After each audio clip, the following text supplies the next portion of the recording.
कम student, हम Switzerland की कार्यपालिका देख रहे थे। उसमें हमने कल कार्यपालिका का कार्यकाल देखा, उसका चयन देखा, उसकी नियुक्ति देखी। आज हम स्विट्ज़रलैंड की संघीय कार्यपालिका की शक्तियां देखेंगे। जो स्विट्ज़रलैंड की संघीय सरकार है वह एक प्रशासनिक संस्था है और इसमें स्विट्ज़रलैंड के राजमंडल की सर्वोच्च निर्देशन और कार्यपालिका शक्तियां निहित है। प्रशासनिक शक्तियों के अलावा संघीय सरकार को कुछ महत्वपूर्ण विधायी, वित्तीय, न्यायिक शक्तियां भी मिली हुई हैं। नवीन स्विस संविधान के अनुच्छेद 180 से अनुच्छेद 187 में संघीय सरकार के कार्य, उसकी शक्तियों की एक लंबी सूची दी गई है, जिसका अब हम विस्तार से अध्ययन करेंगे। संघीय सरकार के शक्तियों में पहला है कार्यपालिका शक्ति। स्विस सरकार को सर्वोच्च कार्यपालिका सत्ता प्राप्त है।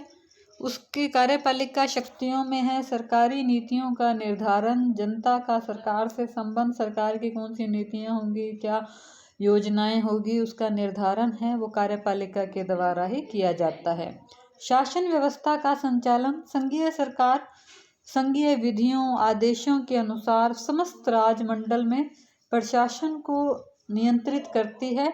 स्विस संविधान के अंतर्गत संघीय सरकार द्वारा निर्मित विधियों, अध्यायों और सर्वोच्च न्यायालय के निर्णयों को कार्य रूप प्रदान करने का दायित्व भी संघीय सरकार का होता है। संघीय सरकार को उन सभी जो पद हैं उन पदों पर नियुक्ति करने का अधिकार होता है जिन पर नियुक्ति की शक्ति संघीय संसद, संघीय सर्वोच्च न्यायालय व अन्य किसी प्राधिकरण को प्रदान नहीं की गई है।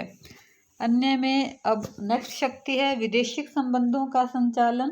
स्विट्ज़रलैंड की कार्यपालिका है वो अपने राष्ट्रीय हितों को ध्यान में रख के अपने संबंधों का संचालन करते हैं, विदेश यात्राएं करते हैं, विदेशों से संधि समझौते करना, उनका पालन करवाना। आंतरिक और बाहरी सुरक्षा का कार्य भी स्विट्ज़रलैंड की संघीय सरकार का है। स्विट्ज़रलैंड है उसने तटस्थता की नीति अपनाई है और तटस्थता की नीति का उन्होंने इस हद तक अनुकरण किया है कि वो 2002 तक तो यूएनओ में भी शामिल नहीं हुए थे। स्विट्ज़रलैंड एक शांति पसंद देश है। संघीय सेना पर नियंत्रण। संघीय सरकार को संघीय सेना पर भी नियंत्रण है। यदि संघीय संसद की बैठक ना हो रही हो और सुरक्षा के लिए सेना का प्रयोग करना आवश्यक हो तो सरकार है वो सेना का प्रयोग कर सकती है, लेकिन 3 सप्ताह से ज़्यादा अगर 4000 सैनिकों का प्रयोग करना हो तो उसके लिए संसद की सहमति लेना आवश्यक होगा। मतलब सिंपल अचानक कोई संकट आ गया तो सेना का प्रयोग किया जा सकता है, लेकिन 3 सप्ताह के बाद और 4000 से अधिक सैनिकों की आवश्यकता हो तो ऐसी स्थिति में वहाँ की संसद से सहमति लेनी आवश्यक है। अब है विधायी शक्तियाँ। विधायी शक्तियों के अंदर है कानून बनाना। वैसे तो व्यवस्थापिका का कार्य है, लेकिन फिर भी इसमें कार्यपालिका का अहम रोल है। कार्यपालिका है वो संसद की बैठकों में भाग लेते हैं उसके सातों मेंबर, लेकिन वो मतदान नहीं कर सकते, उनको मतदान करने का अधिकार प्राप्त नहीं है। संघीय सरकार केवल स्वेच्छा से विधानमंडल के सम्मुख विधेयक पेश कर सकती है। संघीय संसद भी संघीय सरकार से किसी विशेष विषय पर विशेष विधेयक प्रस्तुत करने के लिए कह सकती है। व्यवहार में हम देखें तो 95% जो विधेयक है वो संघीय सरकार के द्वारा ही पेश किए जाते हैं। अब है वित्तीय शक्तियाँ।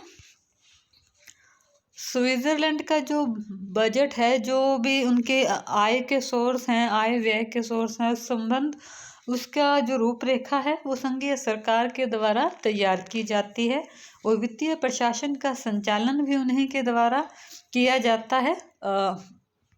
संघीय सरकार के आय व्यय का हिसाब है वो संसद के सामने पेश करती है। राजस्व व अन्य जो भी उनके इनकम के लिए जो टैक्स लगते हैं, जो कर हैं, उनको एकत्रित करती है और संसद के द्वारा स्वीकृत व्यय की निगरानी रखती है।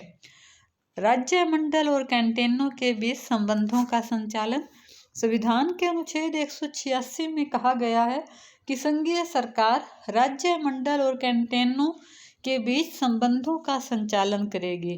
कैंटोन जैसे हम राज्य करते हैं ना, जो संघ की इकाइयां हैं, उनके लिए भारत के अंदर राज्य का प्रयोग करते हैं। जैसे अपने कहते हैं पंजाब राज्य, हिमाचल राज्य, उसी प्रकार स्विट्जरलैंड के अंदर राज्यों के लिए कैंटोन शब्द का प्रयोग किया जाता है।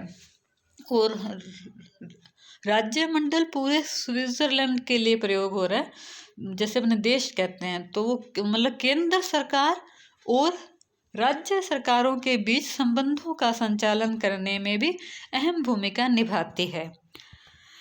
नेक्स्ट है संकटकालीन शक्तियां। स्विट्जरलैंड के संविधान में स्पष्ट रूप से कहीं भी संकटकालीन शक्तियों का उल्लेख नहीं किया गया है, क्योंकि मैं पहले ही बता चुकी हूँ कि स्विट्जरलैंड एक तटस्थता को अपनाने वाला देश है, शांति पसंद देश है, इसीलिए वहाँ पर संकटकालीन शक्तियों का विस्तार से उल्लेख नहीं है। लेकिन व्यवहार में ये शक्तियाँ भी संघीय सरकार के द्वारा ही प्रयोग में लाई जाती है। तो आज हमने स्विट्जरलैंड की बहुल कार्यपालिका की जो कार्यपालिका व्यवस्थापिका के संबंध में शक्तियाँ थी, उनका अध्ययन किया है। धन्यवाद स्टूडेंट्स।